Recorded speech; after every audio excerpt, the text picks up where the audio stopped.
Marcus, before we even start jazzing and talking, you know, we've been losing a lot of people to suicide, men to suicide. Yeah, It's been yeah, crazy. yeah. It's actually gotten out of hand. And you're a man. Yep. I'm a man. This Yeah. affects us. It affects everybody in general. Yeah. But I have asked a doctor, Gaetano, you know serious people. boss, So, I've asked a doctor to come in just to give us a little bit of insight as to, you know, men's sexual reproductive system and also mental health. You know, if do you think that the suicide rate is caused by, anyway, we'll ask him this, but in your opinion, do you think it is problems of women or problems of money? when you have a woman, you have to have money.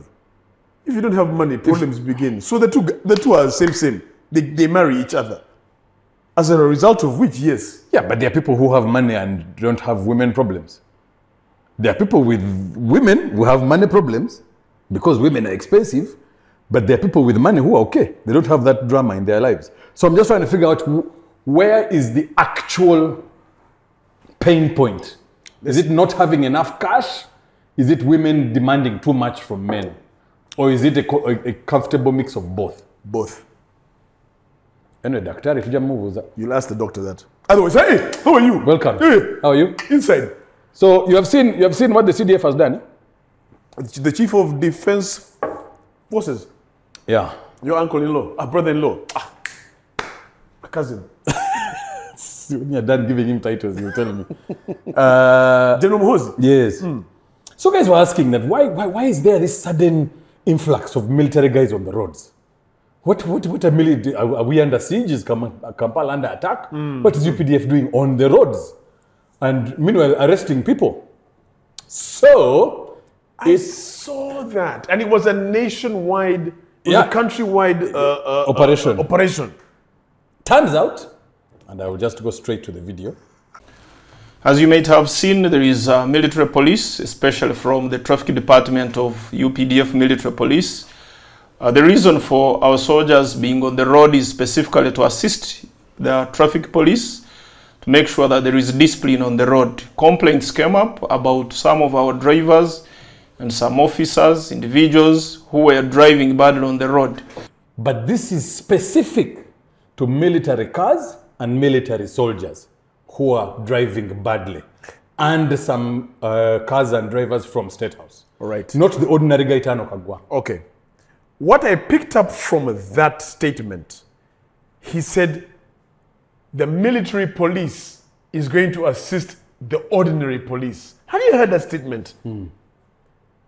The job of the police traffic officer on the road is to make sure that there is rules on the road. They have failed. They have failed because the people who are flouting the rules most are army officers and their drivers and state house and whatnot. These are the guys who break the rules. So the rules don't seem to apply to them unless you're not getting military police to put them in order. What do you know the job of military police? Do you know what military police does?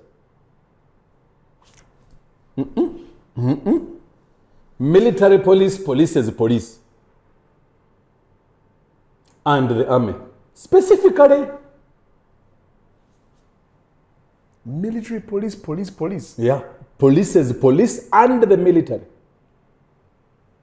So because this operation is specific to military errant drivers and people within State House, the people who can arrest them can't be ordinary police. It has to be military police. So an ordinary police traffic officer cannot stop these guys. It arrests, those ones arrest Gaetano, George and me and TK. But UPDF, MP, come. Because they put spikes on the road, they had put roadblocks. And this was as a result, if I'm not mistaken, because the public have been complaining. These guys drive so badly, they cause accidents, they cause all kinds of problems on the road. They're even coming to arrest. It is also intended to confiscate all of those people who drive civilian vehicles having military jackets, military uniforms in their cars when they are not supposed to have them. It will also enforce other standard operating procedures as laid down by our traffic department in the UPDF to ensure that the guidelines and the procedures on how military vehicles are driven by who, having which qualifications, are all followed. So you know those guys who used to come, ordinary guy, you just puts a jacket on the driver's, on the passenger seat or on the driver's seat, and then when they stop, it says, hey, yes, afande, kumbe, nothing. It's me and you. It's just normal guys like us. So they said, even those ones, we are coming for you. And this was as a directive from the CDF. Yes. So if the CDF had not, they would continue doing what they're doing. But you see, one of the So they don't listen, oh no, now they have, to the ordinary wananchi. But we've made so much noise. Well, I mean, they said that this came after a couple of complaints. Yes, but how long? Please don't get me wrong. I'm happy they're doing it. We have been singing this song for how long? Actually, years. Actually, the thing you It's should been be getting saying, worse and worse. The thing and you worse. should be saying is that it's better late than never. Thank you, be easy. What you should then be asking is that the current IGP, who is also new to that docket, pick a leaf from the CDF and enforce these rules across the board. Because now it has started with UPDF. Thank you very much, General Mohozi. The IGP needs to tell all his policemen that this manyanga of Simanyi UG, UC, Simanyi UH, you what, who are disorganizing the roads, IGP crack down on also those ones. Now. Because Mohozi is going to show you it's possible. Okay. If I put my soldiers in line, you can put the rest of the Ugandans in line. Okay. I applaud the general on this move, General Muhoozi, Marcus's brother-in-law. Thank you very much for doing and for this move. But there's a but.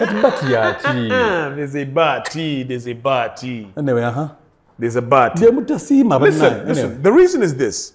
You have a situation that has occurred. You put into place now an operation to curb down on this. Like in anything in life, it's all about maintenance. You will curb down on these errand drivers, these government drivers, and then they will stop for a period of time. Do you remember the borders? Wear a luminous jacket to make sure it started. Now they are back doing their normal nonsense. Do you remember all of these operations that start to try and curb down on people driving on the wrong side of the road? It happens, they forget, it reoccurs. Same thing is going to happen with this. They're going to put it into place. It will be effective for maybe a month or two. Then it will be business as usual. So this is where I disagree with you. If it was any other Ugandan who we have told, like you say, border guys do it, and like you said, 2 months, I am 100% agreeing with you there. Where I draw the line is that in the military, any other person in the citizenry of Uganda, you can default setting and there's no repercussions. Kwa jeshi. Oh, please. Please. Okay. Aren't we here? We won't see it. Okay. Aren't we? Okay. Hey, the doctor is calling me. Let me just chat with him. Yes, doctor. Yes, how are you? Yes, have you arrived? Okay, please, we'll be there within a few minutes. Just give us a few seconds. Thank you very much. Cheers. Hey, meanwhile, so you talk about ranks and how military does things and whatnot and whatnot. Tell me, Marcus, when you are a president of a country, what is the etiquette of greeting you or greeting anybody for that matter when you're shaking hands? What is the general etiquette? If you're the president, bring either like this, or just straight up, or this, or just knee. Like this? Yeah, just. So the president of... And ideally that should be even, that's for elders anyway. Even. For elders? Yes. As a sign of respect? Respect and yes. Yes. So even if the president is younger than you, yes, but because of his office, you would do it anyway. Thank you very much. When you greet your father, it's respectful. When you greet an elder, it's respectful. When you're greeting me, it's a high five. Yeah. Hey, boss, we're on our own things. We're lumpens like that. But the National Assembly leader is called Kimani Ichung'wah. National Assembly in Kenya. So the president of Kenya, William Ruto, was flying to Italy, I think.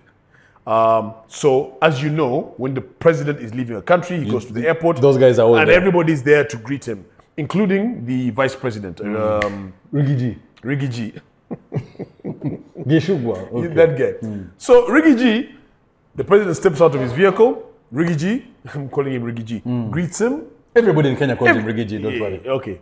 Greets him Bulungi Bichi. Then the National Assembly leader, Chungwa, comes to greet the president with his hand in his pocket. You're joking? I kid you not. I kid you not.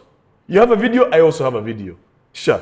I think my He video. came to greet the guy with the hand in the With his pocket. hand in his pocket. With his hand in his pocket. Like, live. So as he's shaking the president's hand, William Ruto looks at him. Says, but boss, can you be a bit, can you be, I know we're bad boys, but can you what's be up? organized?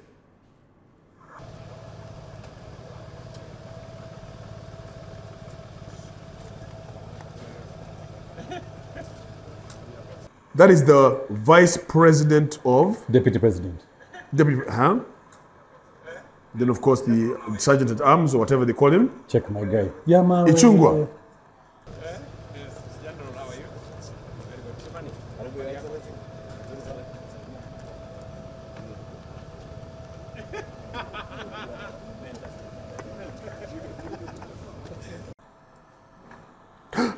Boss. Now, to the president's credit, he pointed it out to him and then, He then he even said, my guy. Then laughed it off. then he laughed it off.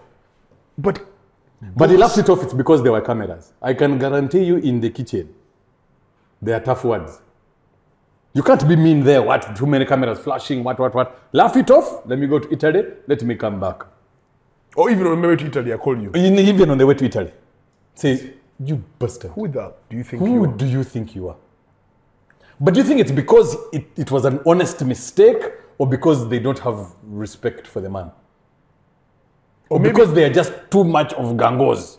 I think it's the latter. They are, as in, before William Ruto became president, he This is was. how we used to operate. This is how we are. Hey, my guy. The So guy, when I become president, you're not going to, you're going to greet me with your hand in your pocket. if you become president, Yeah. ah, my guy, I'm going to. So the thing of gangos does not add up. Because however much we are gangos, I am still the head of state. But the balls. Oh, again, maybe he just forgot. But how do you forget to greet? The deputy president has just greeted the guy nicely. The head of Simanyi, that guy in white, who also a soldier as if, has greeted him, yes sir. You come, my guy, voila. That one needs to be arrested. That's the worst kind of protocol mistake ever. How do you do that? I'm trying to understand how the friendship may be because this guy became. Yeah. But the guy he said was he's still my guy. And Do you think when there are no cameras, because there's always cameras on the president, pretty much, Yeah. unless it's behind closed doors, that's how they are with each other? Most probably. That's what I honestly think. Even the way the president laughed it off and said, "Hey, but my guy, you are greeting me with a hand in the pocket." And then of course the guy said, "Hey, I'm very sorry, Excellency," but they laughed it off. Ha ha ha ha. But of course the guy has to go and say sorry a million times. Because it's like, boss, you've forgotten who I am. Imagine greeting Museveni like that. We watch wewe. That's why I think Museveni even stopped then Greet, he just to avoid those problems. As you stay there with your handshakes, I'm okay. I'm not going to come. And then you greet me with the hand in the pocket. I can't imagine what, because Museveni would not have taken it like that. He would not have laughed it off. You go and greet him and say, I think he can, I don't even know what he can do. Because for him, he doesn't have Ruto's sense of humor. he would have addressed it There. in Kiswahili. Wewe njinga wewe. This is what manners are these. Who grew you? This is Bazukuro of today.